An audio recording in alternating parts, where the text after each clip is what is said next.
Yo tengo que expresar mi malestar, no tengo más remedio. Si no, no sería sincero. A todo esto, buenos días, buenas tardes. No sé a qué hora es ya. Bueno, buenos días.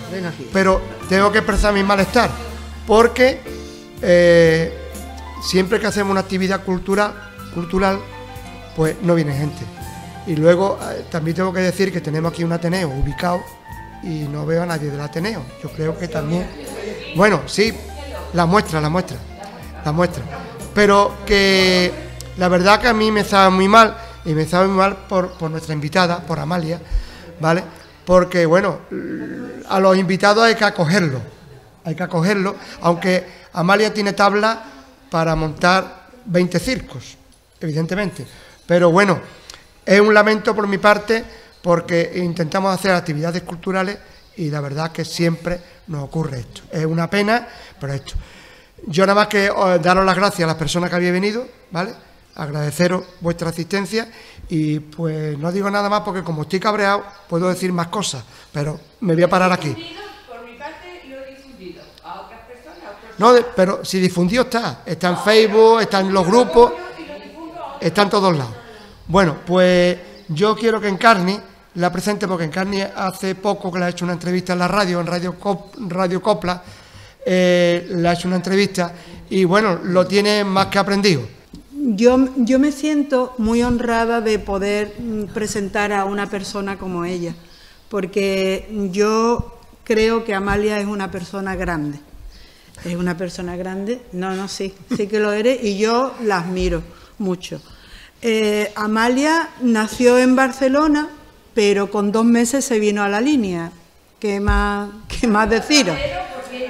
Bueno, se vino, claro, sus padres por la circunstancia que ahora ella va a contar, se vinieron a la línea. Amalia es licenciada en Ciencias de la Información, trabajó mucho tiempo como locutora y redactora en Radio Nacional de España, en el campo de Gibraltar y en Aragón, o sea, en Radio Nacional, aquí en Aragón. También, como ha dicho Pepe antes, diplomada en enfermería. Amalia, como yo he dicho, Amalia es una cajita de sorpresa, que Amalia es muchas cosas. Es profunda. Mira, Amalia fue también gobernanta, o sea, ella estudió también en la Escuela de Hostelería y también es gobernanta. Ha hecho trabajo, como tiene esa voz tan privilegiada, que ahora la vais a escuchar. Ha realizado trabajos de doblaje. Algunas de las que tengan más edad, así como yo, se acordarán de Topollillo. A lo mejor, pues era la voz de ella. Pues era la voz de Amalia. También. Yo era Topollillo. Tú no lo sabes. Yo era Topollillo. Bueno, también Amalia ha sido campeona de baile en la categoría senior. Amalia empezó, y bueno, todas esas cosas, y muchas cosas más que ya ella os va a contar ahora. Su primer libro fue un libro de poemas que se llamaba Abrazo de Sal, Y también ha participado en varias antologías con otros autores y un libro de relatos. Ella está aquí hoy para presentar su libro Sol 7.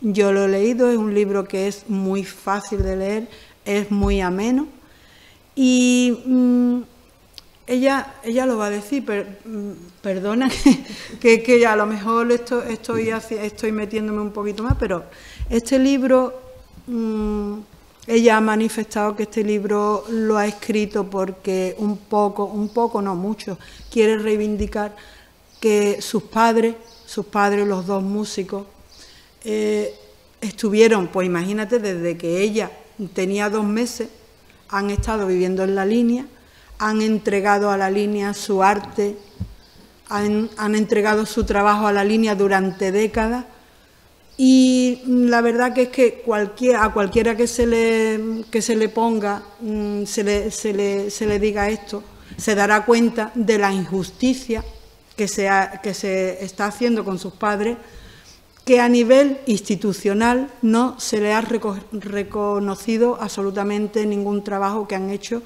de manera desinteresada. Amalia ha mamado la música desde pequeñita, porque sus padres, pues los 2 músicos, ella ya va a explicar cada uno lo que era. Lo que sí tiene Amalia pendiente era tocar un instrumento, no sé si algún día te pondrás a tocarlo. Y una cosa muy curiosa, Amalia no es rica, Amalia ha perdido su fortuna en 2 ocasiones, aparte de que también hay que decirlo, sus padres podían haber ganado muchísimo dinero, todo lo dieron a la línea y a apoyar a los artistas linenses y bueno, pues eso es lo que tenemos. Bueno, yo hasta aquí quiero llegar porque me gustaría que lo contara ella. Ella va a hablar de sus padres y dejamos que ella reivindique, pues eso, la injusticia que se ha hecho con sus padres, que todavía a esta altura no se le ha reconocido todo el trabajo que hicieron. Así que yo os dejo con ella, que os va a encantar escucharla.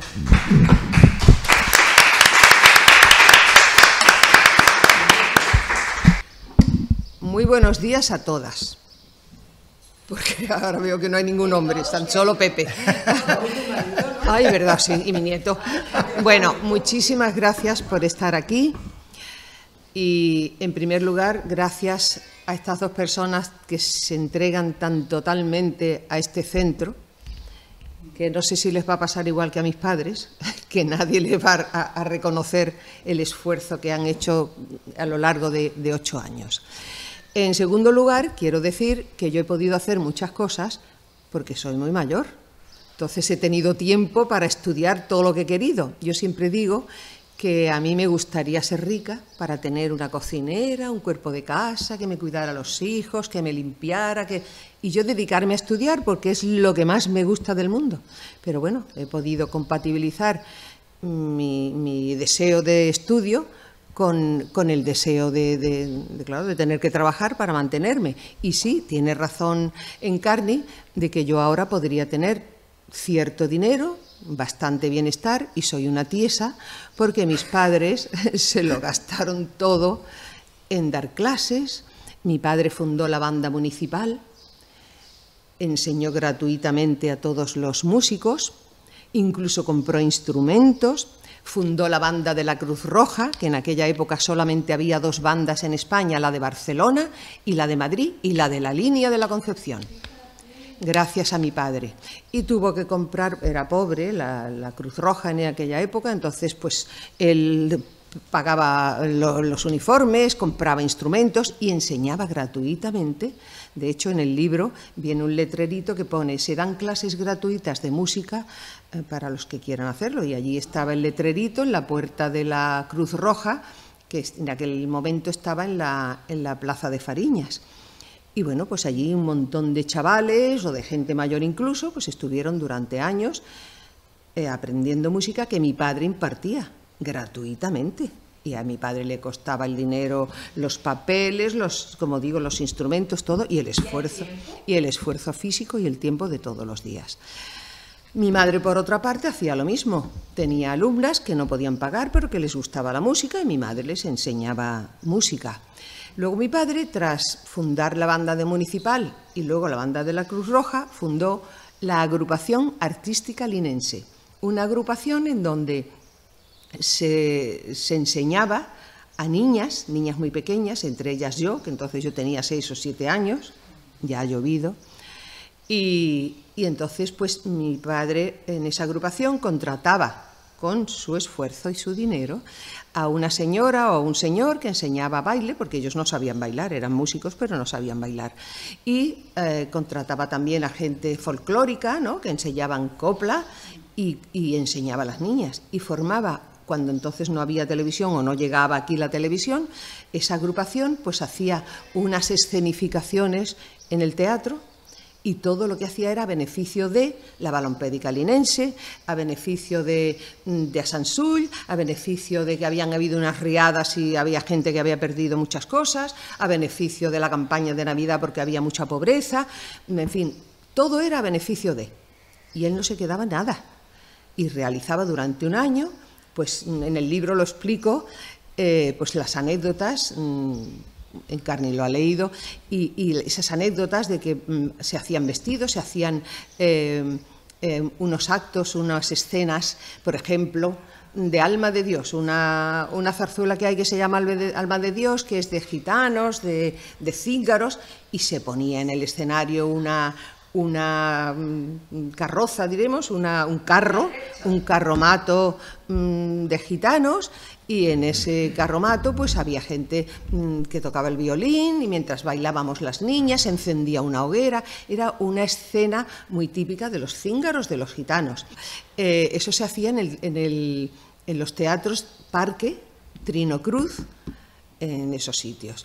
Y se llenaba, y teníamos que repetir, y 2 meses, y ahora un día y otro día, y eran todo niñas, las madres ilusionadísimas, porque claro, veían que sus niñas eran unas artistas, y esas mujeres eran maravillosas, porque yo siempre digo que la gente de aquella época a lo mejor eran analfabetas, vivían en un patio, no tenían nada, pero eran buenas, inteligentes, no sabían escribir, pero tenían un corazón que no les cabía en el cuerpo, solidarias. Y encima mi padre y mi madre siempre decían que en la línea había una gente tan artista, había tanto arte, que solamente había que rascar un poquito para convertir a las niñas en artistas. De hecho, muchas de esas niñas triunfaron a nivel internacional. Paquito Torrejón, la chica esta Torrejón también, la Velasco, Ruiz, un guitarrista que es famoso en el mundo. O sea, de allí salió mucha materia artística, y ellos encantados de la vida. Y luego, pues, por ejemplo, me acuerdo que en aquella época la balona, mi padre era muy balono, es el número 23, ahí vienen fotos en el libro, es el número 23 de la balona. Y él pues hacía partidos con veteranos y con gente aficionada y tal. Y además pues realizaba estos actos, estas escenificaciones en honor a la balona. Y había uno concretamente que se llamaba Vamos a jugar al fútbol, en donde se representaban los 11 jugadores de aquella época de la balona, y uno de los chavales tenía el pelo blanco a pesar de tener 20 y tantos años. Y ese rol, diremos, ese papel de chaval con el pelo blanco lo interpretaba una de las niñas. Yo era la portera, ahí vienen fotos, ¿no? Y nos acercábamos al micro y decíamos, yo soy, por ejemplo, Messi, y meto los goles, el otro, yo soy Leonardo, todos los nombres de aquella época. Y teníamos un balón y lo echábamos al público, el público lo cogía, nos lo volvía. Era una intercomunicación entre el público y las actrices, diremos, las chavalitas. Y tenía un éxito. De hecho, mis padres, entre los dos, compusieron más de 2000 partituras. Entre ellas tengo aquí una para que veáis, que es dedicada a la Atunara. Además, mi padre hizo el primer himno a la línea, un himno que se llamó La Línea de la Concepción. y lo ofreció al ayuntamiento de aquella época. Le dieron las gracias, muy bien, y allí quedó durmiendo el sueño de los muertos. Luego, al cabo de 14 o 16 años, vino otro señor que se dedicaba a la música, Jaén, hizo el Española y Gaditana con una letra inigualable, porque Gabriel Baldrich era un poeta. Y bueno, pues eso empezó a cantarse y se ha convertido en el himno popular de la línea, pero el himno oficial era el de mi padre, que no tenía música, era una marcha. Y mi padre la interpretó con la banda de la Cruz Roja durante muchísimos años, porque él asistía a los toros con la banda recorría la línea en la época de feria, iba a dar conciertos en todas partes del campo de Gibraltar, incluso en partes de Andalucía, pero claro, mi padre enfermó y ya pues se acabó la banda. Y como yo digo, pues ya lo ha comentado Encarni, mis padres han quedado en el olvido, porque además mis padres tenían un gran defecto, que eran muy humildes, muy modestos. Mi madre, lo explico todo en el libro, era catedrática del Conservatorio del Liceo de Barcelona, que no es cualquiera. Y mi padre era trompeta de oro en Londres, director de orquesta y trompeta de oro. Pero, como era la posguerra, como yo siempre digo, en la posguerra lo necesario es un albañil, un hortelano, gente que se necesita para comer y para sobrevivir. La música es un lujo. Entonces, pues claro, no encontraban trabajo. Y entonces el manager que ellos tenían en aquella época, bueno, ellos no sé si se conocían. Mi madre vino aquí primero con su madre, porque en aquella época una señora no podía viajar sola. Las tonterías, pero bueno. Y vino con mi abuela. Pero vino aquí a Gibraltar, porque ella no pensaba venir a la línea. Ella el contrato lo tenía desde Barcelona para ir a Tánger, a Casablanca, a Tetuán, a Lisboa y a Gibraltar, que en aquella época era el extranjero, claro. Y vinieron a Gibraltar y se fueron al Rock Hotel, y muy bien, pero les dijeron, no les podemos hacer de poder dormir aquí, imposible. ¿Y por qué? Dice, porque son ustedes españolas, vienen con un pasaporte y aquí no pueden pernoctar. Está prohibido que un español duerma aquí. Entonces tuvieron que venirse a España, bueno, España, para mí Gibraltar también es España, pero bueno, a esta zona, y se hospedaron, mi abuela y mi madre, en un hotel que ya no existe, que estaba hacía esquina con la calle Real y la calle San Pablo, que se llamaba Hotel Iberia. Entonces, en el Hotel Iberia estuvieron allí viviendo, bueno, lo tenían como cuartel general para desplazarse a dar los conciertos. Y precisamente a ese Hotel Iberia vino mi padre con una orquesta que fundó de señoritas, solo señoritas, que eran pues gente del conservatorio, gente que era profesional, pero que se habían quedado también sin trabajo por lo de la posguerra que yo explico. Entonces, pues mi padre se le ocurrió formar una orquesta de señoritas, interpretaban. Y vino también a Gibraltar, contratado, a dar un concierto, varios conciertos como la orquesta de señoritas. Y coincidieron, yo no sé si se conocerían o no, porque no lo he sabido nunca, pero bueno, se enamoraron y se casaron en la Catedral de Gibraltar. Así que, y ya posteriormente nací yo, y bueno, como mi abuela vivía aquí, mi abuelo, que era una persona, también lo explico ahí, era un hombre muy conocido, era escritor, era dramaturgo, hacía obras de teatro, ensayos, poemas, y trabajaba como corrector en un periódico de Barcelona muy importante. Pero claro, con la guerra que lo sea, pues él quedó un poco tipo sándwich. Los franquistas decían que era independentista y los independentistas decían que era franquista. Total, que quemaron los talleres del periódico y se vio sin trabajo. Bueno, y al final se vino aquí sin trabajo y aquí murió, yo creo que de pena. Se volvió hasta diabético, de pena de haberse quedado sin trabajo, de perder, pues que había... él conoció a mi abuela precisamente cuando él presentaba una obra suya en el Teatro Romea de Barcelona, y mi abuela iba con su hermano y se conocieron y se enamoraron, o sea que mi abuelo era un hombre muy conocido. De hecho, todavía se venden libros de él.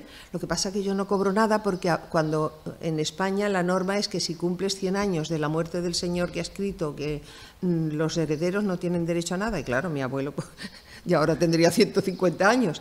O sea que, para colmo, no. Y como ha dicho Encarnita, mi abuela era nieta de una marquesa, pero solo tenía el título, pero no tenían un duro. Entonces, pues ya lo cuento ahí en el libro que por unos motivos casi rocambolescos de novela, pues mi abuela se quedó sin un duro, claro, y se tuvo que ir a vivir con su hermano a Barcelona. Y en segundo lugar, mi abuelo era de Barcelona, de un pueblo de Barcelona, y tenía pues fincas, eso que se llama masías en Cataluña, y bueno, pues muy bien, pero él era el hereu, que se dice, que es el heredero, en Barcelona el que hereda es el primer hijo. Entonces, cuando se murió su padre, dijo, pues muy bien, vale, el heredero, las tierras y todo. Y cuando se presentó allí, había una cuestión en la herencia, en el papelito, que ponía que tenía que hacerse cargo de una señora, prima de una prima, que vivía estaba un poco mal de la cabeza, era una persona esquizofrénica que vivía en un manicomio. Y él, la persona que heredara las tierras y la finca, tenía que hacerse cargo de esa persona. Y mi abuelo dijo, pero bueno, si lleva 20 años ingresada en eso y nadie dice, sí, pero esa es la condición que pone el padre y el abuelo y todo eso. Y claro, él cómo iba a llevarse a un piso de Barcelona con su mujer y mi madre, que era una niña, a una persona esquizofrénica, sin conocerla, una persona que ni siquiera era de la familia, era un compromiso que había adquirido una persona. Entonces renunció a la fortuna, a la casa, a las tierras, a todo. O sea que por 2 ocasiones que podíamos haber tenido un poco más de dinero, nos quedamos sin nada. Mi madre, bueno, ha llegado, lo cuento en el libro, ha llegado ahora yo no sé si existe, pero en aquella época había el Monte de Piedad, en donde tú ibas y unos brillantes, y mi madre, como era de buena familia, pues tenía muy buenas joyas, pues las empeñaba para poder sobrevivir.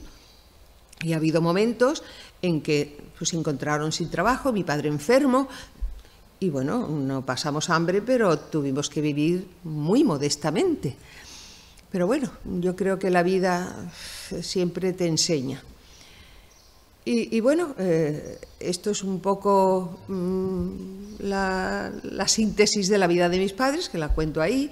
El título es Sol 7, que todo el mundo me pregunta que por qué se llama Sol 7, y es porque ellos vivieron en una casa de la calle del Sol, en el número 7. Entonces yo pensé, Sol, ya sabéis las notas, do, re, mi, fa, sol, es una nota. Y 7 son las 7 notas musicales. Digo, pues le voy a poner Sol 7, y ha tenido mucho éxito. Y bueno, yo creo que ya es suficiente. Os voy a poner, con la ayuda de Pepe, un pequeño vídeo en donde se dice un poquito y se habla con fotos y con anécdotas, gente que los conocieron y hablan un poco ahí. Así que os dejo con el vídeo.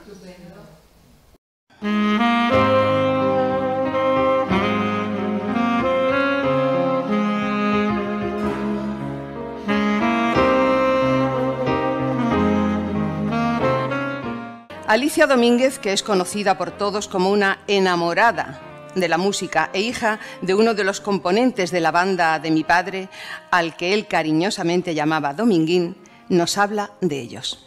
Tu madre le prestó el saxofón a mi padre para irse para Alemania. Mi padre se llevaba su clarinete y el saxofón de tu madre.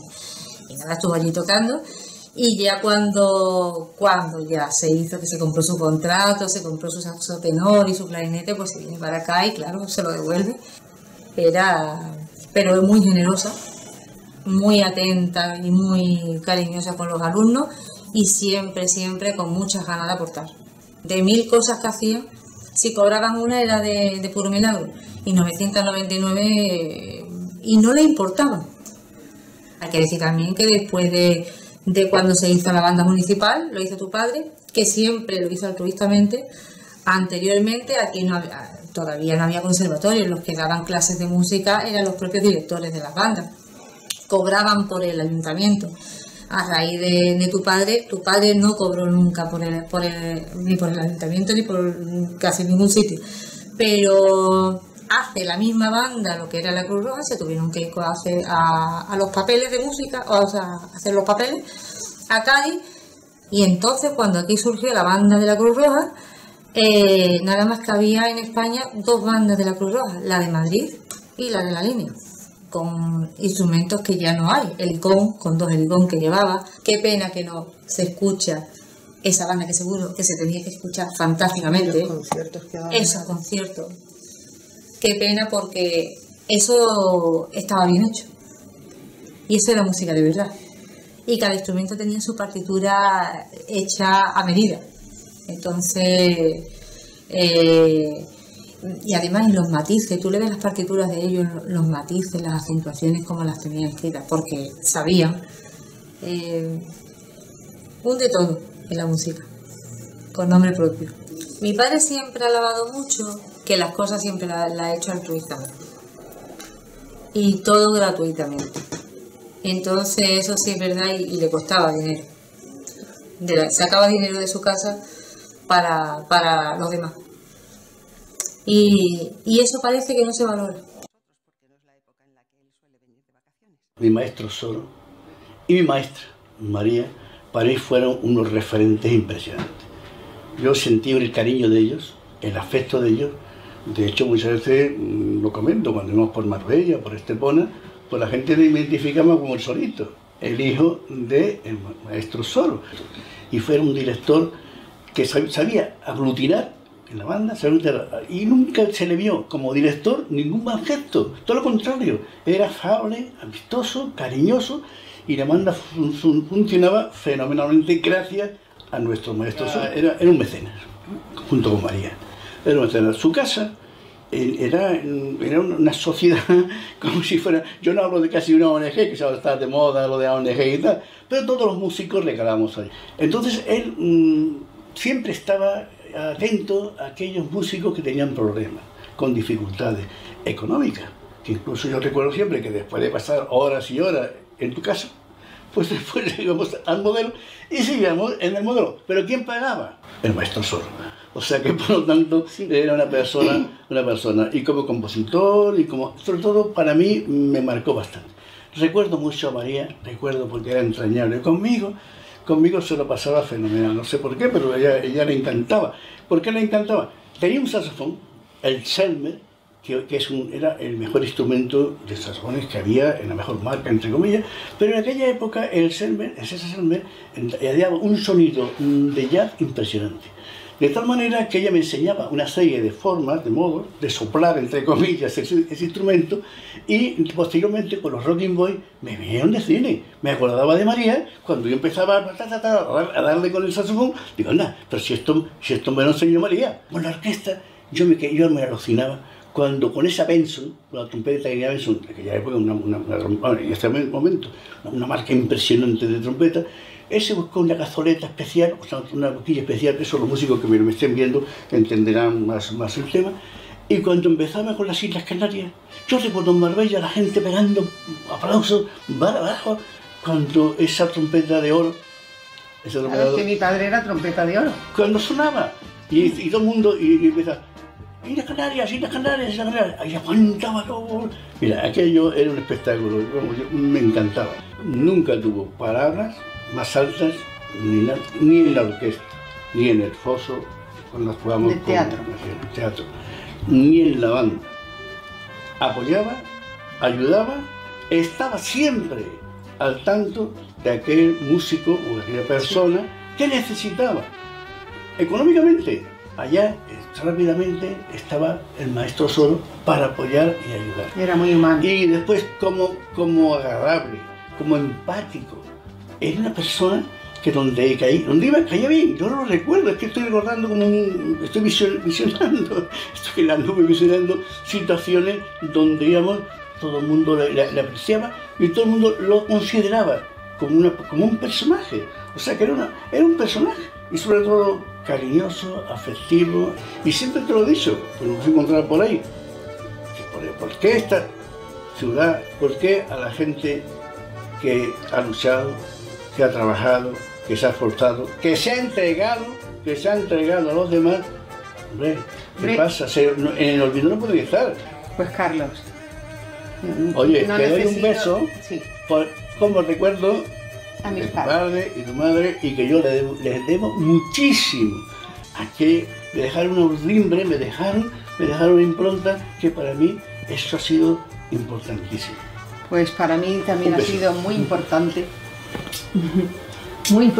que estés aquí y que me hayas hablado también, lógicamente, de mis padres como un buen hijo que los hubiera perdido. Buen hijo, sí, porque se portaron como buenos padres.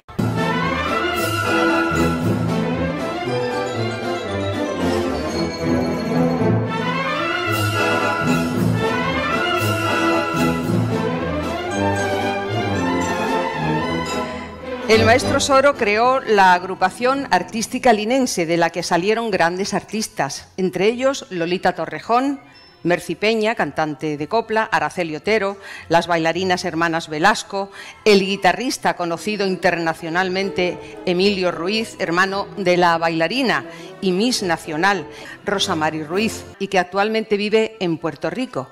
Y desde allí ha querido rendir este homenaje a mis padres.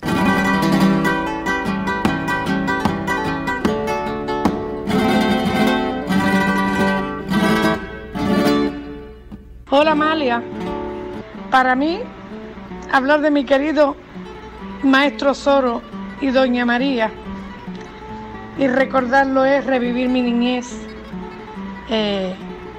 y son tantas cosas, todo tan bonito con su agrupación artística linense. Él ayudó a tantos niños jóvenes de aquella época que no teníamos dónde manifestar nuestras inquietudes artísticas, y llegó él y el sueño se nos hizo realidad. Él nos enseñó el amor al teatro, a la música, a las artes y sobre todo disciplina, que a mí me valió de mucho entrar en su agrupación cuando posteriormente me dediqué a bailar profesionalmente.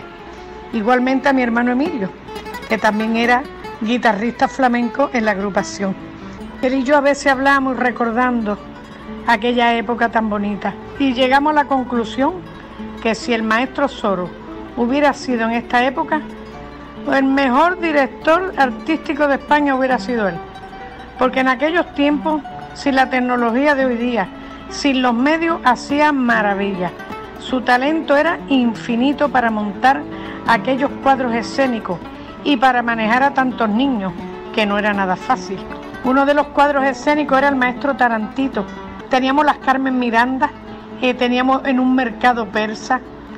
Se hizo algo también de la balompédica, que yo era un futbolista que era viejito, con mis pelos blancos, me echaron talco, y nosotros como niños al fin nos divertíamos muchísimo.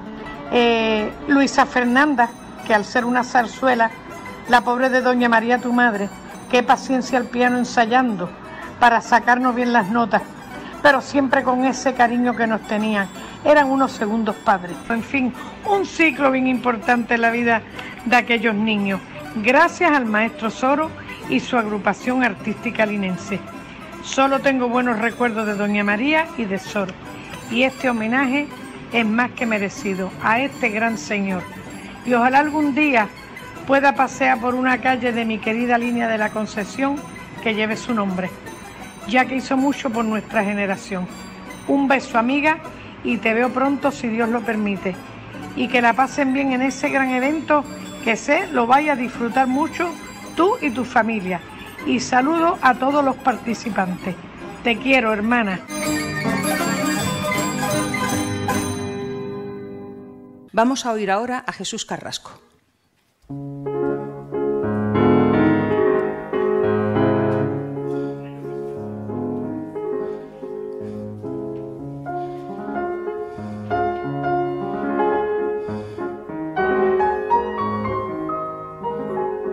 Yo comencé mis estudios musicales aquí en la línea con la profesora Inés Daunis, muy pequeñito, con 8 años, y al poco tiempo ya empecé a dar clases de piano con María Serra, y he estado con ella hasta prácticamente los 17 años que me fui a estudiar a Sevilla, al Conservatorio Superior.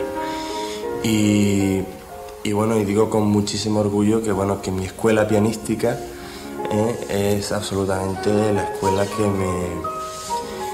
a la que me introdujo María Serra. Por otro lado una escuela muy importante, dado que ella ha sido una gran concertista internacional. Pasa que por circunstancias de la vida y por cosas, pues se vino a vivir a La Línea y se apartó de la vida concertística, pero es una cosa que sabe poca gente. Ella, con 20 y tantos años, ha dado conciertos por toda Europa, ha sido alumna del mejor concertista del mundo, de la historia del piano, que ha sido Alfred Cortot, en París, envidia de todos los pianistas del mundo, y yo he tenido la fortuna de poder ser heredero de esa escuela pianística parisina de Cortot a través de doña María Serra, por lo cual estoy inmensamente agradecido. Además, era una persona que por su espíritu de artista, no solo de su capacidad técnica como pianista, pues era una persona que hacía que la enseñanza del piano no fuera solo una cuestión puramente técnica o mecánica, sino que se convertía en una enseñanza absolutamente maravillosa.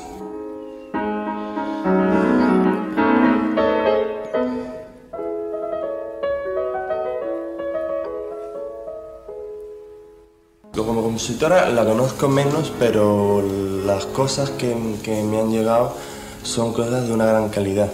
Ella, además, ella fue profesora también, te estoy hablando de hace muchísimo tiempo, del Conservatorio Superior del Liceo de Barcelona, y evidentemente los profesores de ese centro pues eran unas personas muy capacitadas en todos los aspectos musicales, y entonces ella, el conocimiento de la armonía y la composición era algo realmente natural para ella. Además tenía una gran intuición y una gran fluidez compositiva, muy espontánea. La música no es recargada, es muy sencilla, muy natural, y pienso que es de una gran calidad.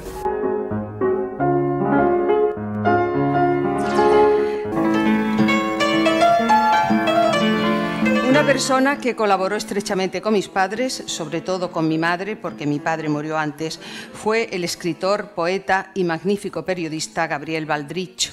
Mi madre y Baldrich compusieron muchas partituras juntas. Gabriel venía a casa a tomar café y a charlar casi todas las tardes. Y la muerte de mi madre fue para él un duro revés. María Serra de Soro se nos fue para siempre, se nos murió, saltó a la eternidad.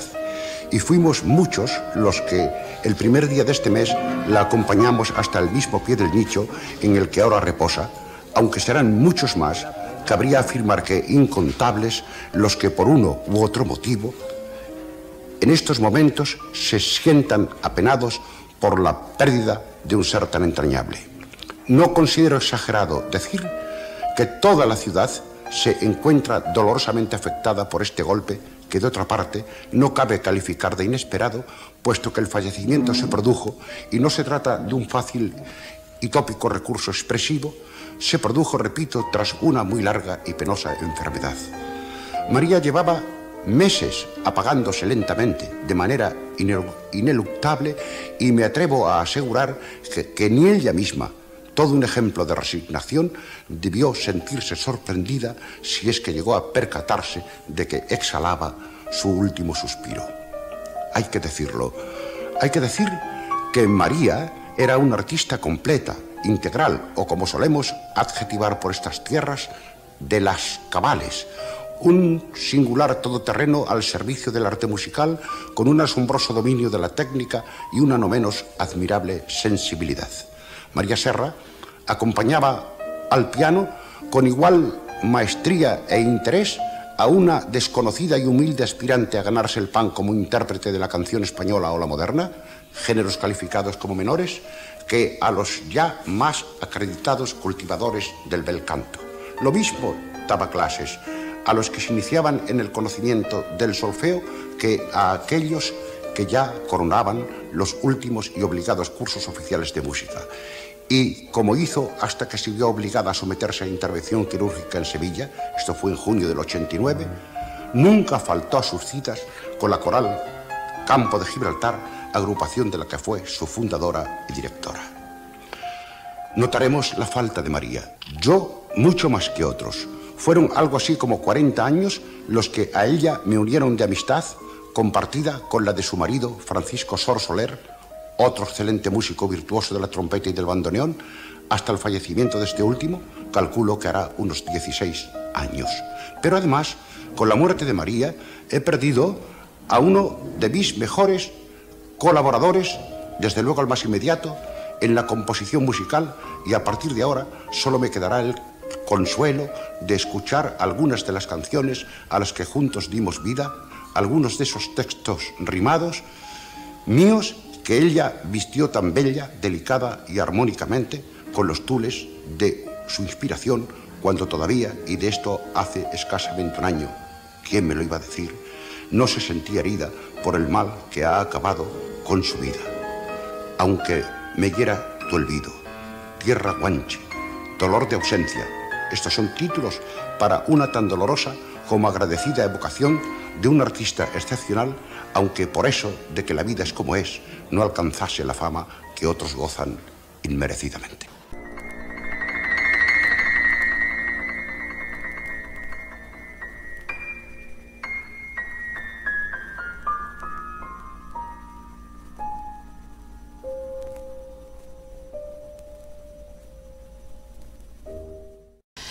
Bueno, pues esa es la historia de mis padres, muy condensada, y bueno, hay muchas anécdotas, como digo, que no se podían recoger todas.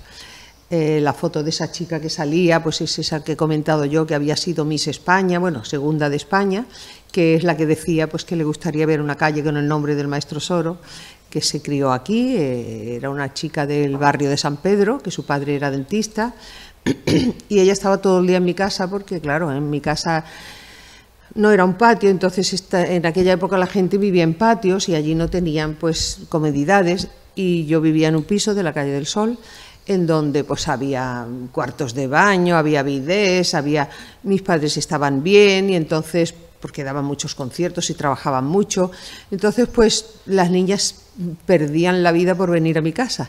Y como yo era hija única, mi madre no le gustaba que yo viviera como hija única, y lo que hacía era a todas las niñas animarlas a que vinieran a mi casa. En mi casa pues había muchas habitaciones, se quedaban a dormir, se quedaban a comer, que mi tata, yo tenía una tata que era de la Tunara. Bueno, pues aquí está esto que he comentado antes. Mi tata era de la Tunara y empezó a trabajar con 16 o 17 años en mi casa y estuvo 60. Fue una madre para mí. Pues yo tenía a mi abuela, que era una segunda madre, mi madre y mi tata, a la que adoraba. Ella me adoraba a mí. Yo era una niña traviesa, muy mala. No lo puedo decir delante de mi nieto porque va a decir, ves, y por tú me riñes. Pero bueno, mi tata, la pobre, yo hacía barbaridades y ella, la pobre, siempre iba defendiéndome y protegiéndome y disculpando todas las barbaridades que yo hacía. Pero bueno, era una mujer maravillosa. Crió a mis hijos también, porque aún estaba en mi casa, y aunque ella pues se podía haber jubilado, porque ella, o sea, mis padres la tenían legalmente, pero ella dijo que no, que se quedaba en mi casa para criar a mis hijos, y los crió hasta los 12 años casi. Ya luego yo me fui cuando cerraron el centro de aquí de la línea de la Concepción, de la emisora de Radio Nacional, me ofrecieron la posibilidad de irme a otro sitio y yo escogí Zaragoza. Me fui a Zaragoza con mis hijos y bueno, allí estuvimos y he estado 26 años y medio en Zaragoza, donde me han tratado muy bien, donde me han querido mucho, donde me han dado mucho sitio. Yo pertenecía a la Asociación de Periodistas, colaboré con ellos en libros, me querían mucho. Luego también pertenecía a una asociación, Rey Fernando de Aragón, de poetas. Con ellos colaboré en 3 libros, con mis poemas y los de los compañeros.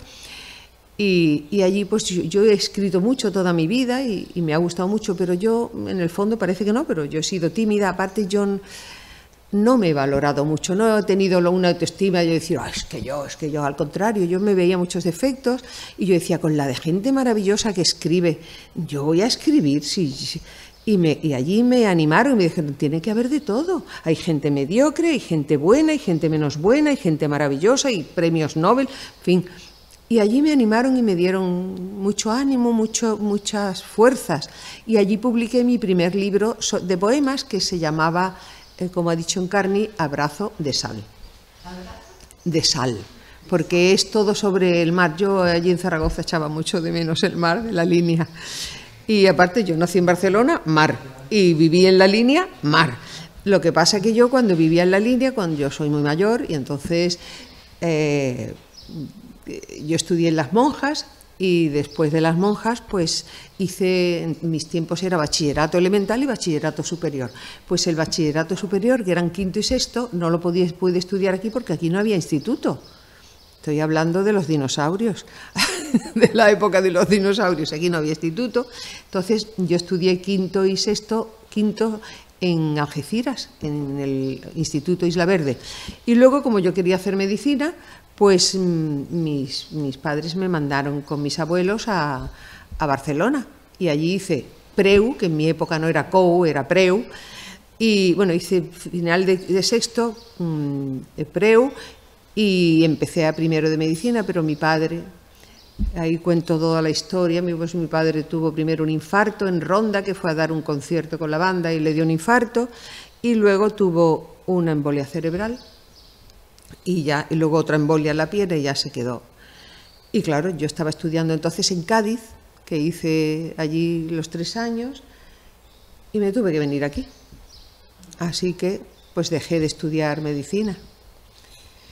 Y cuando...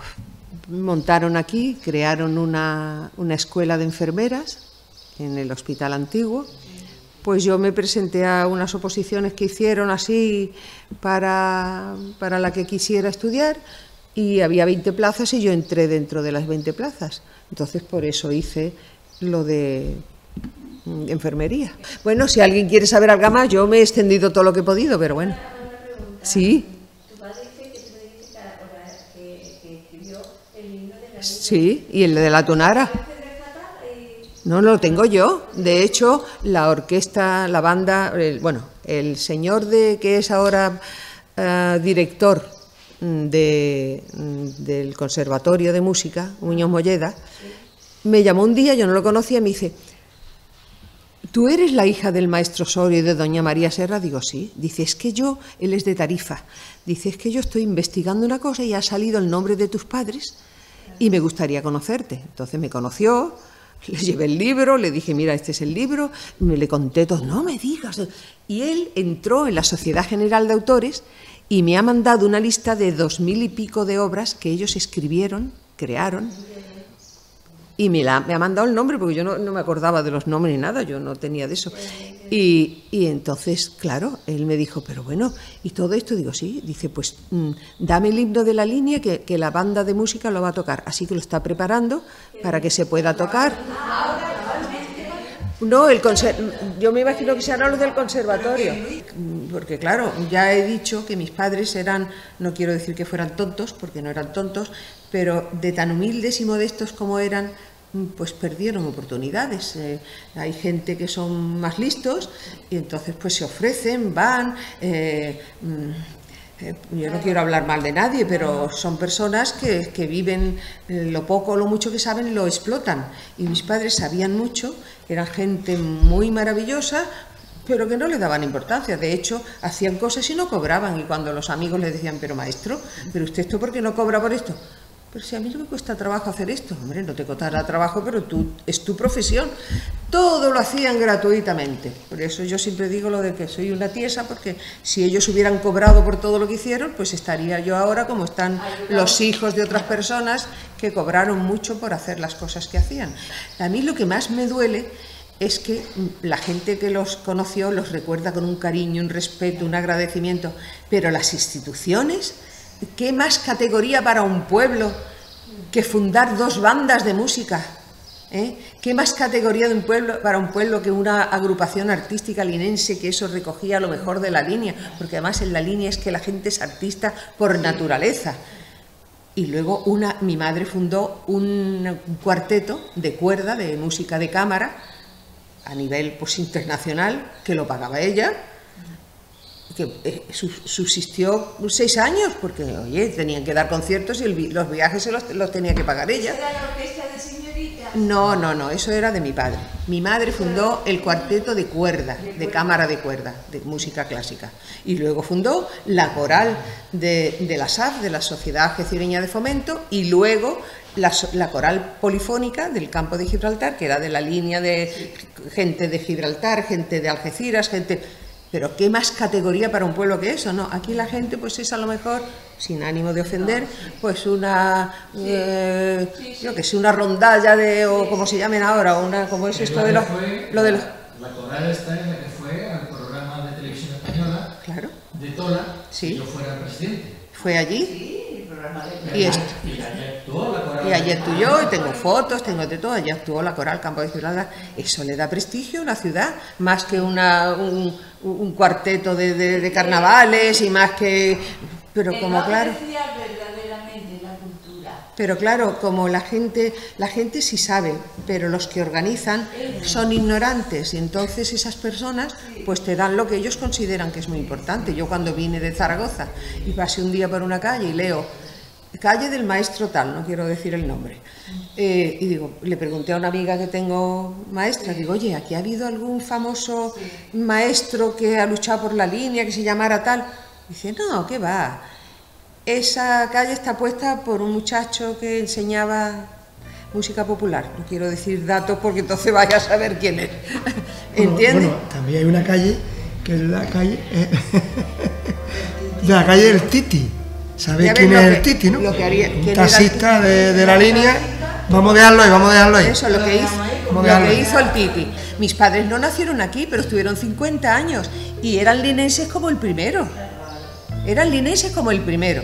Y yo, pues a los 3 meses que vine aquí, pues imagínate. Oye, que agradezco muchísimo que hayáis venido, porque vamos, y que espero que hayáis disfrutado, ¿no? Bueno, yo daros las gracias a todos vosotros por la asistencia. Realmente me hubiera gustado, como dije al principio, y darle las gracias a Amalia por ese talento.